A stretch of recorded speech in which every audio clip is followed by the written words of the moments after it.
आप देख रहे हैं लाइव इंडिया हर पल। नमस्कार, आप देख रहे हैं लाइव इंडिया हर पल। मैं हूं आपके साथ रेखा मिश्रा। ममता बनर्जी ने इस्तीफा देने से इनकार कर दिया है। ऐसे में सवाल ये है कि ममता बनर्जी अगर इस्तीफा नहीं देती हैं तो फिर आगे क्या? ये सवाल सभी के जहन में है और आज हम आपको विस्तार पूर्वक बताएंगे कि इस परिस्थिति में क्या किया जा सकता है। लेकिन उससे पहले ममता बनर्जी ने प्रेस कॉन्फ्रेंस करके क्यों कहा है कि वह इस्तीफा नहीं देंगे, सबसे पहले वो आप सुनिए।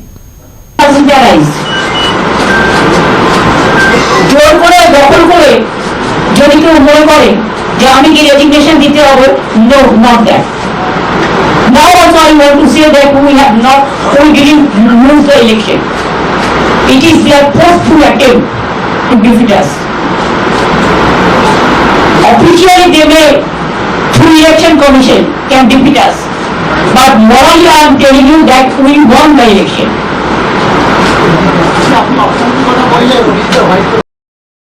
बंगाल में विधानसभा चुनाव में बीजेपी को एक बड़ी जीत मिली है और साथ ही ममता बनर्जी की पार्टी और खुद ममता बनर्जी की करारी हार हुई है उनकी भवानीपुर विधानसभा सीट से। और साथ ही पश्चिम बंगाल के चुनाव में ममता बनर्जी को जितनी उम्मीद थी उन उम्मीदों पर उनकी पार्टी खरी नहीं उतरी है। और अब ममता बनर्जी ने प्रेस कॉन्फ्रेंस करके स्पष्ट किया है कि वह इस्तीफा नहीं देंगी। और ऐसी परिस्थिति में अगर ममता बनर्जी इस्तीफा नहीं देती है तो क्या हो सकता है? दरअसल अगर हम देखें इन पूरे प्रकरण को तो सवाल सबसे बड़ा यही है कि अगर कोई मुख्यमंत्री चुनाव हारने के बाद भी इस्तीफा नहीं देता है तो क्या होगा। संविधान विदों का कहना है कि चुनाव हो चुका है और ममता बनर्जी चुनाव हार चुकी हैं। ऐसे में उनके पद से इस्तीफा ना देने का कोई मतलब नहीं रह जाता। विधानसभा का 5 साल का कार्यकाल पूरा हो चुका है और नई विधानसभा का गठन होने के बाद नई सरकार बनेगी। राजनीति में अब एक नया चलन चला है कि मुख्यमंत्री और मंत्री कई बार अड़ जाते हैं कि वे कुछ भी हो जाए पद से इस्तीफा नहीं देंगे। दिल्ली के पूर्व मुख्यमंत्री अरविंद केजरीवाल ने जेल जाने के बाद भी इस्तीफा नहीं दिया था और उस दौरान कई मंत्रियों ने भी ये रवैया अपनाया था। इस बार मामला थोड़ा अलग है, यानी कि ममता बनर्जी चुनाव हारने के बावजूद कह रही हैं कि वह लोक भवन जाकर इस्तीफा नहीं देंगी। लेकिन राज्य सभा के पूर्व सेक्रेटरी जनरल योगेंद्र नारायण कहते हैं कि उनके इस्तीफा देने या ना देने से कोई फर्क नहीं पड़ता। चुनाव के बाद जिस दल को बहुमत मिला है वो दल राज्यपाल के समक्ष सरकार बनाने का दावा करेगा और राज्यपाल उसे सरकार बनाने का निमंत्रण देंगे और नई सरकार गठित हो जाएगी। जब विधानसभा ही नहीं रही तो मुख्यमंत्री कहां रहा, एसआर सिंह ने ये कहा है। यानी कि ममता बनर्जी के इस्तीफा ना देने पर इलाहाबाद हाईकोर्ट के सेवानिवृत्त न्यायाधीश एसआर सिंह कहते हैं कि संविधान का अनुच्छेद 172 और 1 कहता है कि विधानसभा का कार्यकाल 5 वर्ष का होगा और 5 वर्ष का कार्यकाल समाप्त होने के बाद विधानसभा भंग मानी जाती है। जब विधानसभा ही नहीं रही तो मुख्यमंत्री और मंत्रिमंडल कहां रहा। सिंह ने ये भी कहते हैं कि मुख्यमंत्री संविधान के पालन की शपथ लेता है और उसे संविधान का पालन तो करना ही होगा। सुप्रीम कोर्ट के वरिष्ठ वकील सुशील जैन ने स्पष्ट कहते हुए कहा है कि ममता बनर्जी इस्तीफा नहीं देंगे तो राज्यपाल उन्हें बर्खास्त कर देंगे और नई सरकार को शपथ दिला देंगे। यानी संविधान विदों की माने तो ममता बनर्जी का इस्तीफा देना ना देना महत्वहीन है। तो भले ही ममता बनर्जी प्रेस कॉन्फ्रेंस करके ये कहे कि वह चुनाव हारी नहीं है, उन्हें हराया गया है और वह इस्तीफा नहीं देंगे, तो उनका ऐसा कहने से कोई फायदा नहीं होने वाला है। वहीं अब इस पर तमाम नेताओं की प्रतिक्रिया भी आई है, वो हम आपको सुनाते हैं। वो रिजाइन नहीं देना चाहते हैं, नई सरकार के लिए बहुत दिक्कत हो जाएगी। So according to the constitution, the chief minister functions under the doctrine of pleasure as far as continuing in office is concerned. And we have had situations earlier also where the chief minister has lost the majority in the house, and there have been instances where a governor has been invited to call upon somebody else to take oath as the new chief minister, notwithstanding the erstwhile chief minister refusing to resign. So that authority definitely the governor can exercise in a situation like this to invite the leader of the largest party which has been elected to form the new government. And I don't think Mamata Banerjee ji will have any right to oppose the formation of the new government.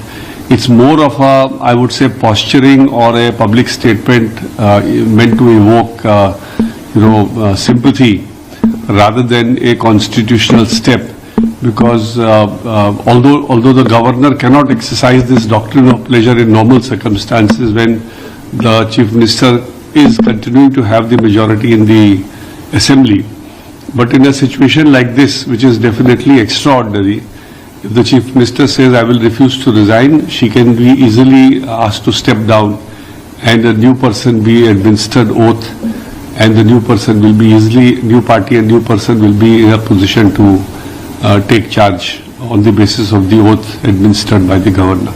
ने अपने पद से resign देने से मना कर दिया है, इनकार कर दिया है। कैसे देख रहे हैं उनके इस फैसले को, और जिस तरह राजनीति गरमाई जा रही है बंगाल में, क्या कहना चाहेंगे आप? कि डेमोक्रेसी का एक हिस्सा है इलेक्शन, चुनाव, और संविधान ने अधिकार दिया है लोगों को, सबसे बड़ा हुआ राइट टू वोट। तो हर इंसान अपना वोटिंग राइट इस्तेमाल करता है और वोट डालता है। ये पीपल्स मैंडेट है, जिसको जनता चाहे उसको सत्ता पे लाती है, जिसको जनता नहीं पसंद करती वोट नहीं देती, जो भी वजह से। ये मेरी निजी राय है, ये मेरी पर्सनल मानना ये है कि अगर ये पब्लिक मैंडेट है जो दिया है, तो खुशी खुशी सब कुछ होना चाहिए। हार भी स्वीकार करना चाहिए, जीत भी जिन्होंने स्वीकार करना चाहिए। मैं तो यही कहूंगा आपके माध्यम से भी कि जो जीते हो तमाम को मैं अपनी तरफ से मुबारकबादी पेश करता हूं। जो हारे हैं उनके लिए तो एक ही बात है, आज हारे, सेल्फ इंट्रोस्पेक्शन करिए, क्या वजह रही आपकी हार की। आज हारे कल जीतेंगे, अब जिंदगी की यही रीत है, हार के बाद ही जीत है। तो कोशिश करना भी, हमारे भी वहां पे लोग थे, 11 कैंडिडेट हमारे बंगाल में थे। अल्हम्दुलिल्लाह काफी अच्छा प्रदर्शन रहा। कांदी करके जो जगह थी वहां पर मिसबाउल इस्लाम साहब जो लड़े चुनाव पहली मरतबा में, काफी अच्छे लोगों ने उनको वोट दिए, और दूसरी जगहों पर भी हमको अच्छे खासे वोट मिले। हार है, इंट्रोस्पेक्शन करेंगे, क्या कहाँ मिस्टेक थी सुधारेंगे, और हमको यकीन है कि आगे आने वाले दिनों के अंदर हम बहुत अच्छा प्रदर्शन वहां पे करेंगे, मेहनत करेंगे। तो हम तो मान रहे हैं ना, ठीक है, आज हारे कल जीतेंगे, मगर संविधान से देश चलेगा। अब संविधान क्या है, रूल ऑफ लॉ है, वो सबको पालन करना चाहिए। मैं तो ना ममता दीदी का सपोर्टर हूं ना किसी का, मैं तो साफ ये बात बोलता हूं। एक 3 टाइम की सीएम रह चुकी है, वो आरोप लगा रही है कि उनके साथ इस तरह से बर्बरता हुई, उनको लात मारी गई। ये तो सरकार है, प्रशासन है, इलेक्शन कमीशन है, तमाम लोग इससे संज्ञान ले, और जो भी उचित कार्रवाई है वो करना चाहिए उनके खिलाफ। साथ ही उन्होंने एक बताया कि जो भी अखिलेश यादव है, राहुल गांधी है, सभी ने उनसे फोन पर बात की, उनसे संवेदना व्यक्त की और बताया कि हम उनके साथ हैं। साथ ही अखिलेश यादव तो उनसे मिलने की भी कोशिश कर रहे थे आज। अब देखिए, जिन्होंने फोन किया वो अच्छी बात है, लेकिन साथ में अभी भी देखिए ना, उनको हराने कौन गया था वहां पर। ये कथाकथित जो सो कॉल्ड सेक्युलर पार्टी है, जो अभी 294 सीट के ऊपर चुनाव लड़ दी, तो उनके बारे में क्या बोलेंगे वो? पहले आप चुनाव लड़े, उनके अगेंस्ट में खड़े रह गए, वहां पे प्रचार किए, उसके बाद आज फोन करके आप ये सब कर रहे हो। तो ये तो जनता है, सब देख रही है ना। अब फोन क्या, ठीक है, उनकी मर्जी है। हम तो टीवी के जो जीता है विजय साहब, उनको भी बधाई देते हैं, पहली मर्तबा चुनाव लड़े, और 1.5-2 साल पहले उनकी पार्टी आई, एक अच्छे सुपरस्टार रह चुके हैं वहां के, और अच्छी खासी वोटों के साथ वो जीते। तो काम करना चाहिए उनको भी। हम तो बहरहाल वहां पे डीएमके को समर्थन किए थे हमने, पर किसी वजह से स्टालिन साहब नहीं जीत सके, तो उन्होंने रिजाइन दे दिया, सब पद से हट गए वो। तो अब विजय साहब को भी मुबारकबादी देते हैं, जीते, अच्छा काम करिए लोगों के लिए। अब तो यही चाहेंगे ना, मेरा तो यही पर्सनल राय मेरी यही है कि सबको जो जीते हैं उनको काम करना चाहिए। लोगों ने जो विश्वास के साथ, भरोसे के साथ आपको जिताया, तो आप लोगों का काम करिए, और जहां लोग नाराज है तो भाई संविधान कमीशन ने प्रोसेस का ध्यान नहीं रखा, डेमोक्रेटिक प्रोसेस का। देखिए, ममता बनर्जी रेजिग्नेशन नहीं देगी तो उन्होंने कितना लालची है, कितना लोभी व्यक्ति है, इसका सारे जगह में खबर फैल गई।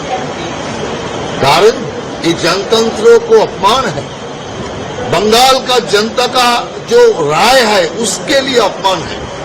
लेकिन इस विषय से हम लोग और कुछ नहीं कहना चाहते। ये मामला इलेक्शन कमीशन और राजभवन का है। इस विषय पे जो भी निर्णय राजभवन और इलेक्शन कमीशन लेगी, और इलेक्शन कमीशन राजभवन ने इस विषय को तय करेंगे क्या करना चाहिए, नहीं करना चाहिए। लेकिन दादा, एक कंसर्निंग विषय जो आ रहा है कि आप ममता बनर्जी कह रही है हम फैक्ट फाइंडिंग कमेटी हमने बनाया है, 10 लोगों का वो बनाया है और तृणमूल के लोगों के घर पे हमला कर रहे हैं, ये लोग जा रहे हैं, जिस तरीके की हरकतें हुई, क्या कहिए पूरा विषय क्या चल रहा है? देखिए, बात यही है, एक भी हमला भारतीय जनता पार्टी का कार्यकर्ता ने किसी तृणमूल कार्यकर्ता का घर पे नहीं किया। तृणमूल कांग्रेस का जो ऑफिस दखल हुआ, तोड़फोड़ हुआ, ये भारतीय जनता पार्टी का कार्यकर्ता नहीं किए। जो तृणमूल कांग्रेस का ही अंदरूनी लड़ाई है, एक पक्ष दूसरा पक्ष का ऑफिस तोड़ के इन्होंने झंडा बीजेपी को लगा के वो लोग बीजेपी बन रहा है। हम सीधा पुलिस को कह रहा हूं, पुलिस कानून और व्यवस्था ले, कोई कलर देखने का जरूरत नहीं है, सीधा पुलिस कार्रवाई करे। अभी तक तो हमारा शासन नहीं है, अभी तक भी केयर टेकर गवर्नमेंट चल रहा है ममता जी का। ओथ का बाद हमारा शासन आएगा, लेकिन हम तो पुलिस को निर्देश नहीं दे सकते। लेकिन हम लोग पुलिस को यही आग्रह कर रहा है, जो कानून को हाथ में ले रहा है, तोड़फोड़ कर रहा है, इन लोगों के खिलाफ कार्रवाई करिए।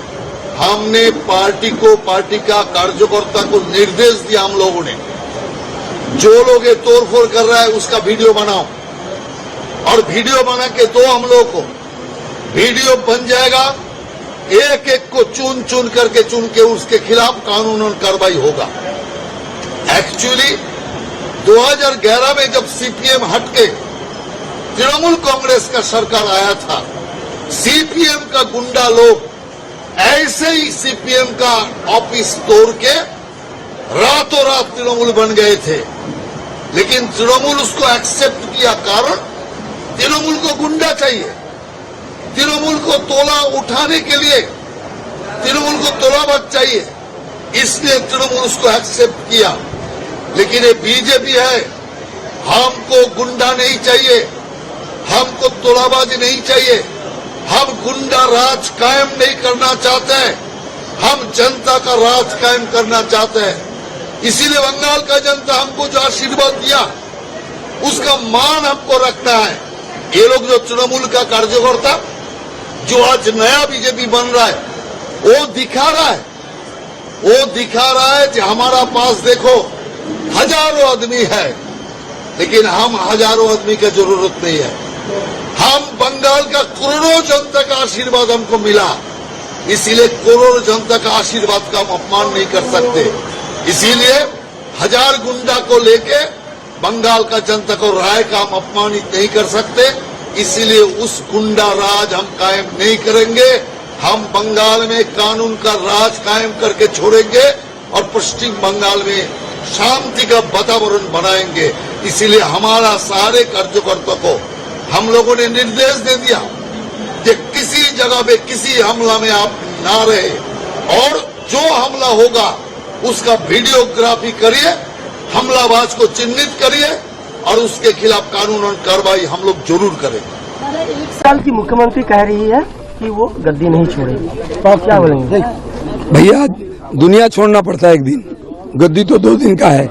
ये भ्रम में न रहे कि उनका पैतृक संपत्ति है। जनता ने उनको 15 साल समय दिया, सिवाय भ्रष्टाचार और हिंसा के कुछ नहीं किए, लोगों का जीना हराम कर दिया। एक डॉक्टर बेटी की रेप मर्डर हुई, उसका न्याय तो नहीं मिला। उनकी मां को जिस भाषा से उनके पार्टी के लोगों ने अपमान किया है, जनता भूला नहीं है, इसका हिसाब होगा। ममता बनर्जी कह रही है कि जो ईसी निर्वाचन कमीशन, ममता बनर्जी क्या कह रही, दुनिया को कोई मतलब नहीं है। दिलीप घोष क्या कह रहे हैं उसको सुनिए। और मैं इस्तीफा ही नहीं दूंगी, मैं जाऊंगी ही नहीं राजभवन। अब तो दीदी एकदम जिद पे आ गई है, क्योंकि आप लोगों ने डेमोक्रेटिक प्रोसेस का वो नहीं किया, आप लोगों ने पूरा उल्लंघन किया। इलेक्शन कमीशन बीजेपी ने मिलकर किसी प्रक्रिया को फॉलो नहीं किया है, ये आप लोग पर आरोप लग रहे हैं।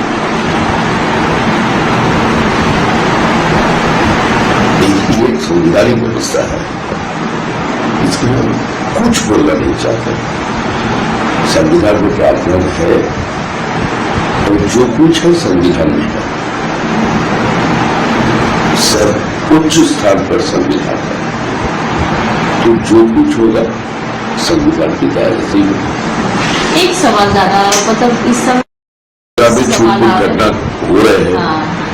ममता जी ने भी फिर बोला उसके लिए, इस पे हम प्रशासन से बात किए हैं। तृणमूल कांग्रेस का अंदरूनी झगड़ा, रातों रात कुछ क्लब अपने भगवा टीका लगा लिया, हाथ में भगवा झंडा उठा लिया और जाकर तृणमूल का किसी ऑफिस में भागचूड़ कर रहे हैं, ताला लगा रहे हैं, अब इसका नाम बदल रहे हैं, भगवा कलर कर दे रहे हैं। ये चल रहे हैं। हम लोग भी हमारा संगठन स्तर से इसको रोकने की कोशिश कर रहे हैं, लेकिन ये तो हमारा लोग नहीं कर रहे हैं। लेकिन आरोप लगा रहे हैं। आरोप तो होगा ही, अभी हम लोग सत्ता में आ गए हैं, अभी तक उन्होंने कमेटी शपथ नहीं ली, कमेटी भी बना दी है अपनी कि वो लोग जाए, वो उसका विषय है, लेकिन हम इसको रोकने की कोशिश कर रहे हैं, हर तरीके की कोशिश कर रहे हैं और हम लोग इसको रोक लेंगे। थोड़ा समय लगेगा, लेकिन तृणमूल का आपस की झंझट, दिलीप घोष जी ने हमारा चुनाव लड़ा था, चुनाव का नतीजा आने का 2 घंटा बाद तृणमूल का जो प्रत्याशी थे उन्होंने दिलीप घोष जी को फोन किया कि हम लोग को बचा लीजिए, हमारा ऑफिस होकर सब लोग आ रहे हैं। दिलीप घोष पूछा है कहाँ? बोले हम तो पार्टी ऑफिस में हैं। तो हम लोग कौन आ रहे हैं? तो जिसका नाम होता है वो लोग तो चुनाव में आपका साथ था, वो तो तृणमूल का ही है, वो लोग तृणमूल का है, लेकिन हमको मारने के लिए आ रहे हैं, आप बचा लीजिए। तो स्थिति ऐसा है, हम लोग क्या करें? तो इमेज वो करने की कोशिश कर रहे हैं, आप मान रहे हैं फिर बीजेपी का नाम? नहीं, ये तो होना ही था। तृणमूल कांग्रेस कोई पॉलिटिकल पार्टी नहीं था।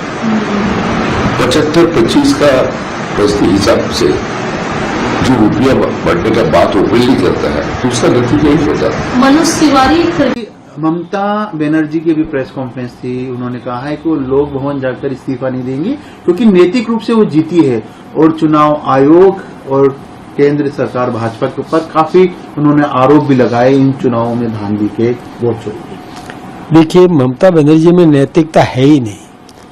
यदि नैतिकता होती तो ईडी के दफ्तर में जाकर मुख्यमंत्री रहते हुए अपने प्रभाव का दुरुपयोग नहीं करती और वहां ऑफिस में जाकर वहां से गोपनीय फाइल उठा करके और अपने साथियों के साथ, अधिकारी कर्मचारियों के साथ जाकर और वहां से दस्तावेज उठा करके ले आए। ये नैतिकता है क्या? एक मुख्यमंत्री ने शपथ ली है और जो संविधान की शपथ ले रहा है और वो एक जांच एजेंसी को प्रभावित करने के लिए अपने पद का दुरुपयोग करता है, ये नैतिकता नहीं है। दूसरी बात है, वैसे नैतिकता के आधार पर जिस समय चुनाव परिणाम घोषित हो गया तो तुरंत जाकर के इस्तीफा देना चाहिए था और राज्यपाल महोदय उसको कार्यकारी काम सौंपने के लिए देते जब तक कि नया मुख्यमंत्री नहीं बन जाता। अब वो हठधर्मी है। ये हमारी संसदीय प्रणाली, संवैधानिक व्यवस्था, लोकतंत्र, उसका मखौल उड़ा रही है। ये मैं सोचता हूँ कि ममता बनर्जी को ऐसा नहीं करना चाहिए और नहीं देगी तो क्या होगा? हट जाएगी, नया नियुक्त हो जाएगा, वो अपने आप बर्खास्त हो जाएगी। उनको जितना अपना अपमान करवाना है कराए। ये सब जानते हैं कि निर्वाचन आयोग स्वतंत्र संस्था है, उसका सम्मान करना चाहिए। और वैसे मैं एक बात बताऊं, नेता वही होता है जो जनादेश को स्वीकार करे। जनता का जो आदेश है वो स्वीकार करना चाहिए। हमने भी तो किया है ना, केरल में किया हमने, एकदम हमने स्वीकार किया। तमिलनाडु में किया है, बिल्कुल। केरल में कांग्रेस आई है, वामपंथियों का सफाया हो गया, हमने लोकतंत्र का सम्मान किया है, जनादेश का सम्मान किया है। तमिलनाडु में हमारी 1 सीट आई है तो भी हमने सम्मान किया है। ये ठीक बात नहीं है जो ममता जी कर रही है। ये ममता जी शुरू से ही देखिए एक जिद्दी स्वभाव की रही है। अब अपने साथी याद आ रहे हैं, वही कांग्रेस जिसने कभी ममता जी का साथ नहीं दिया। ममता जी का विरोध कांग्रेस ने किया और कांग्रेस का विरोध ममता जी ने किया और अब साथ साथ रहने की और बातें कर रहे हैं कि वो राहुल जी ने फोन किया या अखिलेश जी ने फोन किया या उसने फोन किया। ठीक है, अब कब कब की इनकी दोस्ती है, ये बिल्कुल ताजमहल बिखर जाएगा। इनका यूपीए का ये गठबंधन टिकने वाला नहीं है। ममता बनर्जी के इस्तीफे को लेकर के फिलहाल आरोप प्रत्यारोप का दौर तेज है। देखने वाली बात होगी कि आने वाले दिनों में ये मुद्दा और कितना ज्यादा गंभीर होता है। मेरे साथ फिलहाल अभी के लिए इस खबर में इतना ही। आप देखते रहिए लाइव इंडिया हर पल। नमस्कार।